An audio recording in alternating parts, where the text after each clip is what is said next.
Salut les amis, j'espère que vous allez bien. Ok, tu veux lire, mais pas n'importe quoi et pas au détriment de ton âme. Tu es sur la bonne vidéo. Je vais te partager ici 3 livres coup de cœur du moment que tu ne peux pas ne pas acheter.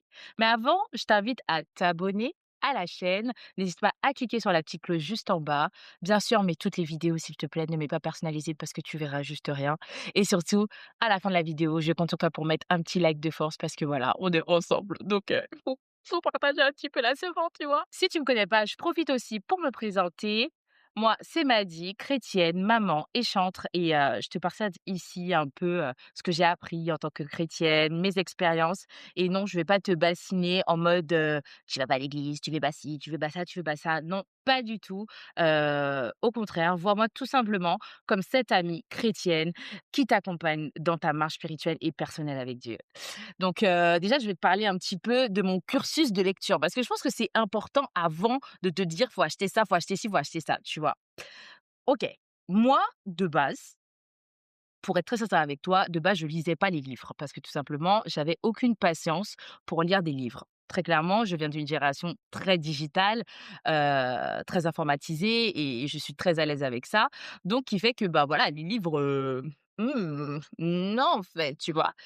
Puis arrivé un moment où le Seigneur, tu vois, il m'a mis au pied du mur. Parce que pour ceux qui ne le savent pas, j'ai passé une licence que j'ai eue par la grâce de Dieu. Et dans cette licence, eh ben, il y a un mémoire de fin d'études. D'ailleurs, dans toute étude supérieure, tu as un mémoire de fin d'études. Et donc, du coup, dans cette licence, bien sûr, je sais pas qu'est-ce que l'Esprit de Dieu m'a dit et que moi, que j'ai compris, etc. Bref, votre meilleure amie chrétienne a décidé de prendre que des livres pour ce mémoire de fin d'études. Oui, oui, j'ai pas choisi d'articles scientifiques, des choses un petit peu plus, on va dire, facile à incorporer dans mon mémoire, j'ai décidé de prendre des livres et j'en ai pas pris 3, j'en ai pris 10.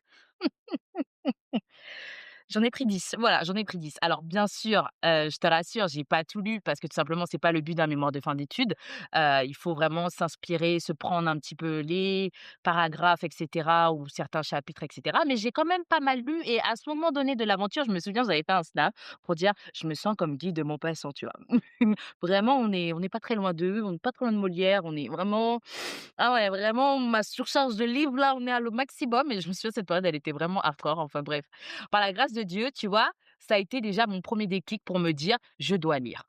Il faut savoir que même avant, quelques mois avant, j'avais déjà un petit déclic très discret, très, on va dire, subtil, qui était tout simplement une amie à moi qui aime beaucoup lire, qui d'ailleurs, tout le temps en train de me dire, «Oh j'ai vu un livre, faut que je te l'achète, faut que je te l'achète». Dans mon cœur, je disais: «Mmh faut que tu me l'achètes. Je veux pas lire meuf, tu vas dépenser ton argent pour rien». Enfin bref, mais tu sais, c'est des petits signes que tu fais pas attention et que tu te dis: «Bon vas-y». Voilà, voilà, tu as toujours cet ami qui veut t'inciter à lire, tu as toujours une amie qui veut t'inciter à maigrir, tu as toujours une amie qui veut t'inciter à manger mieux, voilà, tu as toujours ces amis-là. Bref, donc voilà. Mais après, tu sais, quand tu prends du recul et tu prends ce moment vraiment avec le Seigneur, il te dit: «En fait, je t'ai envoyé des signes meuf pour que tu lises. Donc maintenant, tu vas lire, OK?» Donc le mémoire, vraiment, ça a été le moment où il m'a mis au pied du mur. «Tu vas lire». Donc j'ai lu. Ça a été le déclic. Donc du coup, j'ai commencé petit à petit à un peu plus lire ma Bible, tu vois? Là, je prenais pas vraiment mon application, la Bible, en train de scroller, en train de, voilà, surligner. Non, non, là, j'ai vraiment pris le temps de lire ma Bible, d'acheter même d'autres Bibles parce que j'ai découvert qu'en fait, il y avait pas qu'une seule Bible, il y avait pas que Louis II, il y avait la Bible des femmes et voilà, il y avait voilà, il y avait Paroles de vie, enfin, j'ai découvert plein de Bibles. D'ailleurs, j'en parlerai, dans une autre vidéo parce que je pense que c'est important, surtout quand on est débutant vraiment dans sa vie chrétienne et que voilà, on sait pas tout. Moi, j'ai appris parce que j'ai cherché, parce que je voulais la connaissance, parce que je me suis dit: «Tu peux pas rester comme ça, à pas comprendre les choses» et malheureusement, les gens, ils t'indiquent un peu en fonction de ce qu'ils ont envie, de t'indiquer ou tout simplement ce que leur cœur te dispose à faire, mais c'est pas le Saint-Esprit qui te guide. Alors oui, à des moments, c'est les personnes qui sont utilisées par Dieu pour te dire les choses, mais c'est pas tout le temps le cas, tu vois ce que je veux te dire? Donc tu peux pas te baser parce que faut savoir aussi à une époque, je me basais que sur ce que les, on va dire, plus anciennes, dans le Seigneur me disaient quoi. Me disaient: «Oui, donc du coup le Seigneur a dit: "Pas porter de jupe, faut pas porter de jupe"». Du coup, je me dis: «OK, il faut pas porter de jupe parce que le Seigneur dit pas porter de jupe». Mais en fait, enfin, j'étais complètement incrédule parce qu'à aucun moment, tu vois, je suis partie chercher dans la Bible pour dire où c'était marqué. Pas mais non, parce que en fait, c'était tout simplement plus facile. Et bref, tout ça pour te dire qu'aujourd'hui, j'ai décidé d'arrêter la facilité, j'ai décidé d'arrêter tout ça et de, voilà, prendre ce que le Seigneur m'a donné et d'aller chercher, d'aller comprendre, d'aller, voilà, de me renseigner, tu vois? Parce que vraiment le Seigneur le dit: «Mon peuple périt par faute de connaissance». Mais c'est vrai, enfin, faut qu'on fasse des efforts les gars. Faut qu'on fasse des efforts. 2026, cette vidéo, c'est vraiment ton signe pour si tu as un truc à faire et notamment la lecture, fais-le et fais-le de manière disciplinée et de manière vraiment, concrète. Voilà, va pas en transparence, va pas en surface. Bref, du coup, j'ai fait ce mémoire avec mes 10 livres, avec mon inspiration vraiment venue de l'au-delà, bref. Et puis après, je suis partie en vacances, OK? Je sentais au fond de mon cœur que j'avais besoin de lire, sauf que, ben, voilà, j'avais pas forcément les moyens d'acheter des livres et tout et parfois les livres, ça coûte cher, tu vois? On peut pas tout le temps mettre 25 € dans un livre à chaque fois. Donc j'ai fait appel à un ami, c'est-à-dire la sœur, comme je vous ai dit, qui me disait: «Oui, je vais t'acheter un livre ou je vais te passer des livres et cetera». Je lui ai demandé: «Est-ce que ça te dérange pas de me prêter tel livre? Qu'est-ce que tu as?» Elle m'a tout sorti, elle m'a sorti tout ça à la bibliothèque. J'ai dit: «Hé, non mais attends, je t'ai dit, je veux lire un peu». Elle m'a donné une pile comme ça. Je me suis dit: «OK, bon, je pars en vacances, hein, je pars pas en quête, voilà, hein, je pars pas 40 jours, à jeûner de livres». Mais bon, bref, c'est pas grave, mon cœur est ouvert, je reçois, tu vois? Je prends ce que tu me donnes, c'est ça. Donc j'ai pris et tout, donc j'en ai lu. Il y en a certains que j'ai pas lus parce que tout simplement j'ai pas eu le temps, hein, j'avais une dizaine de livres en 1 mois et demi et puis, ben, j'avais des enfants et cetera, voilà, j'avais pas tout le temps, ce moment propice à pouvoir vraiment lire et puis tout simplement aussi, j'avais pas aussi l'envie à certains moments, pour être très honnête et très sincère avec toi, tu vois? Donc bref, de fil en aiguille, j'ai commencé un peu à lire et notamment, Sortir des prisons spirituelles que la sœur m'a prêté. D'ailleurs, j'en parlerai tout à l'heure. Je vous l'ai déjà montré alors que je voulais en parler tout à l'heure. Mais bref et de ce fait, j'ai cherché aussi une église, tu vois? J'ai cherché une église quand j'étais en Guadeloupe, parce que tout simplement, il n'est pas bon aux chrétiens de demeurer seuls, tu vois? Donc j'ai cherché une église et dans cette église-là, encore un flashback du Saint-Esprit qui m'a dit: «Tu vas lire». Ils ont une bibliothèque, Zambé. Ils ont une bibliothèque, mais vraiment genre, tu vois, tu rentres, la bibliothèque elle est collée, donc en fait, tu peux pas faire genre tu ignores. Tu peux pas faire genre tu ignores. Donc je suis rentrée, j'ai acheté des livres et puis c'est par là que tout a commencé, voilà et j'ai commencé à lire petit à petit. Alors je te dis pas que ma vie de lecture est une vie vraiment, disciplinée à mort, que je lis tous les jours, matin, midi, soir et cetera. Non, tu vois? C'est pas ça de toute façon la vie d'un chrétien. Il y a des moments de up, il y a des moments de down, il y a des moments où c'est pas forcément facile à faire, mais en tout cas, quand le Seigneur te dirige à faire quelque chose, notamment par rapport à la lecture, hem, il va toujours te remettre sur le chemin et petit à petit, voilà, je prie pour que ce soit aussi ton partage à toi dans ta vie que, ben, tu puisses être régulier et discipliné dans la lecture. Bon, on va commencer, trêve de blablatage et je vais te présenter mes 3 livres coup de cœur, en fait, qui ont en plus cette suite logique, je trouve, spirituellement parlant. Sortir des prisons intérieures de Ivan Castagni. OK. Ce livre, vraiment, je le trouve exceptionnel. Pourquoi? Parce qu'il va travailler en profondeur sur qu'est-ce qui t'empoisonne dans la vie. Qu'est-ce qui fait qu'aujourd'hui, tu ne peux pas être la femme que Dieu a dit que tu dois être? Et ça va te parler des forteresses. Alors, je vais pas tout te dire parce qu'en fait, je te laisse l'acheter, je te laisse le découvrir, mais ça va te vraiment te permettre de travailler sur toi, de travailler sur, qu'est-ce qu'il y a en moi? Mes blessures de l'âme. Vraiment ça a une profondeur ce livre et ça te permet aussi de connaître parce que tout le monde ne sait pas c'est quoi des forteresses. Tout le monde ne sait pas, ce qui se passe à l'intérieur d'eux-mêmes. Des fois, on a juste, cette tendance à dire: «C'est mon caractère, c'est comme ça que je suis» et puis après tu lis ce livre et tu te rends compte, ouais, en fait, j'ai l'esprit de rejet, j'ai l'esprit de comparaison, j'ai l'esprit de tout et c'est compliqué, bref. Tu vois? Et il te donne des clés pour, par la prière, par la méditation, comment combattre cela.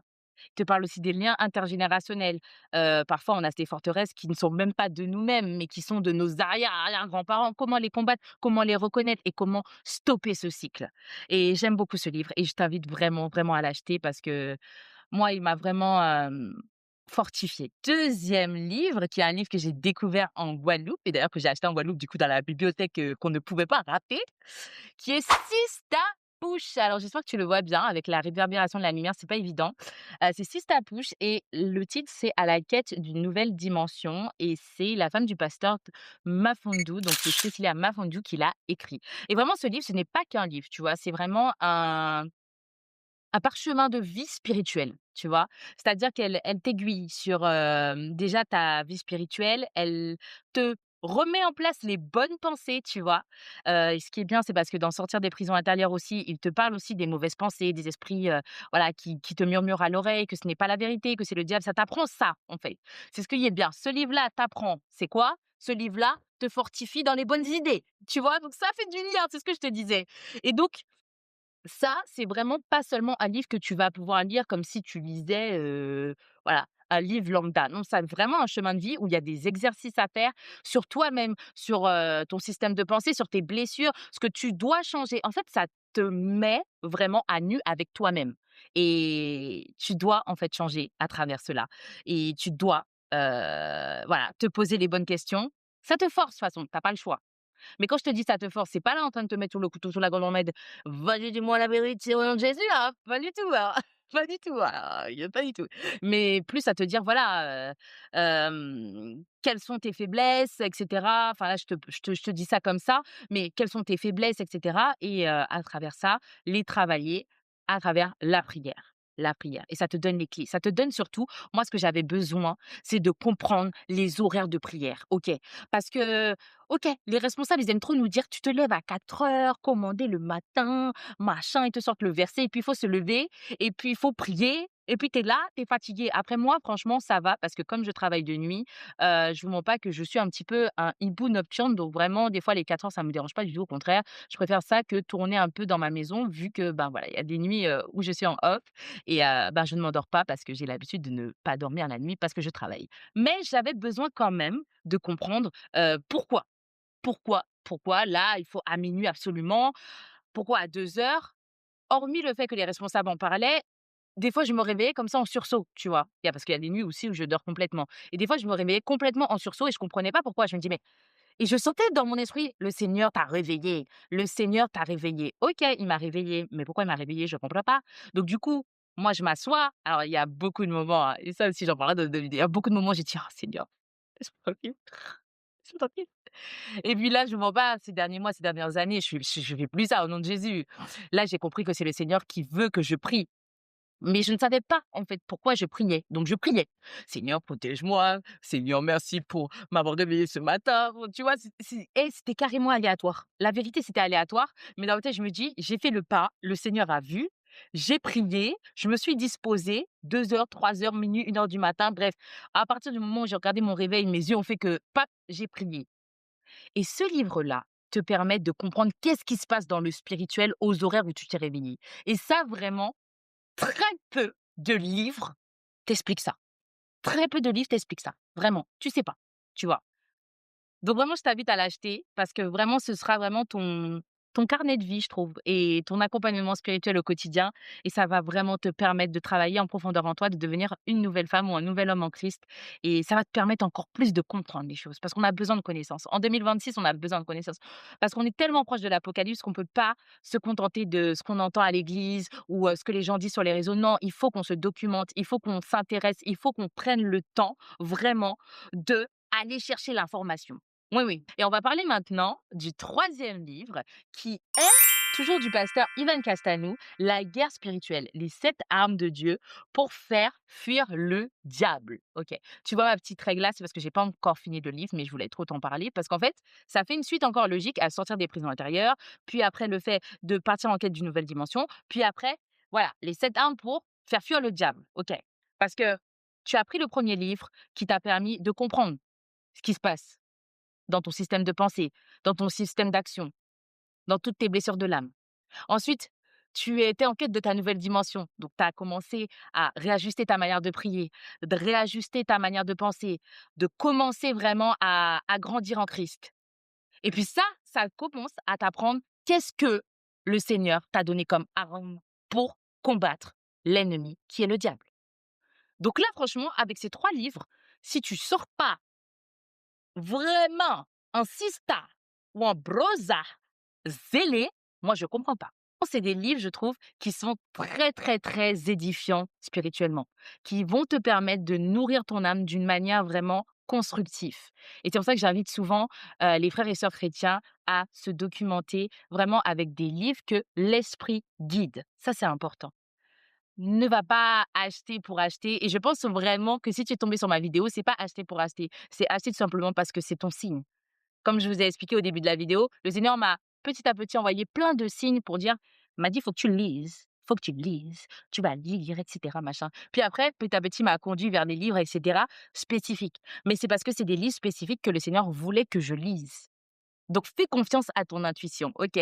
Je sais que beaucoup de gens vont dire: «Non, mais l'intuition, faut pas faire confiance à l'intuition, c'est quoi ça?» Non, parfois, le Seigneur, à travers ton esprit, qui est son esprit, te parle. Il faut que tu lui fasses confiance, OK? Tu as vu un livre, tu lis pas, tu l'achètes. À un moment donné, tu auras ce déclic qui fait que tu vas l'ouvrir, que tu vas le lire. À ce moment donné, le Seigneur va agir.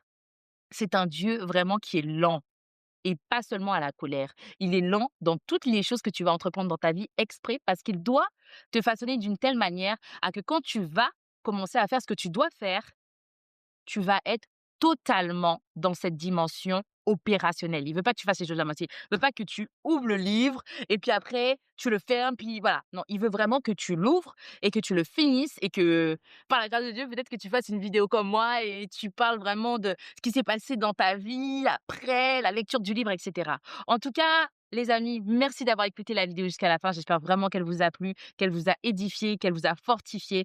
En tout cas, n'hésite pas vraiment à liker cette vidéo. Surtout, abonne-toi parce que ce n'est pas la seule vidéo que je vais faire. Je vais en faire plein d'autres pour te parler de plein de sujets différents. En tout cas, je vous fais de gros, gros bisous et on se dit à la prochaine.